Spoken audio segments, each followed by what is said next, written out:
Different cities, different meals, the same illness. Somewhere inside thousands of orders, one ingredient connects them, and investigators must find it before the next truck unloads. Naturally, their first scientific instrument is someone trying to remember lunch from 2 weeks ago. Operationally, this is not ideal. An outbreak rarely begins with a dramatic warning light. It begins with reports: a doctor, a laboratory, a health department, then another case somewhere else. Investigators build a case definition from the organism, symptoms, dates, and locations. The dates form an epidemic curve. The locations form a map. Together, they reveal whether the cases may share one source. As of July 16, 2026, FDA and CDC had linked 1,644 illnesses across 5 states to shredded iceberg lettuce served at Taco Bell locations. The investigation remained open. Then come the interviews. What did you eat? Where? Which toppings? Which sauce? The exposure window depends on the germ. Cyclospora symptoms usually begin about a week after infection, so investigators may ask about the previous 2 weeks. Please reconstruct every lunch you barely noticed. A taco, however, is not one food. It is a committee. Lettuce, tomato, onion, cheese, meat, sauce, each becomes a separate exposure.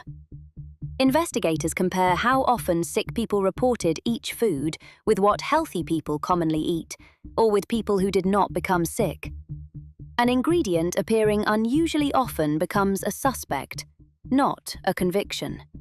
In the current investigation, 90% of 190 interviewed cases with ingredient-level information reported eating iceberg lettuce.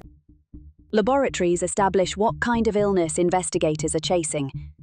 For many bacterial outbreaks, whole genome sequencing reads the bacteria's DNA and can connect cases carrying extremely similar strains. But sequencing is one clue, not a magical ingredient detector, and pathogens do not all use the same method. Cyclospora is a parasite, so this investigation combines specialized laboratory testing with epidemiology and traceback. The laboratory can identify the enemy, but cannot tell you which salad carried it home. Once an ingredient becomes suspicious, traceback begins. Investigators move backward from each place where a sick person ate: invoices, distributors, processors, suppliers, growers. Fortunately, invoices remember lunch, considerably better than people do. Each meal creates a separate trail.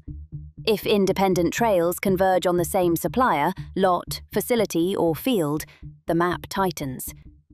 In the current investigation, FDA traceback converged on a single supplier of iceberg lettuce from Mexico, used by the Taco Bell locations where sick people had eaten. But identifying an ingredient is not the same as discovering where contamination entered. It can happen during growing, harvesting, washing, processing, transport, handling, or preparation. A food system is a relay race, in which every runner touches the evidence. Investigators may examine irrigation water, runoff, nearby animals, worker hygiene, equipment, packing lines, and transport records. The goal is to find where the system failed, stop more exposure, and prevent the failure from returning.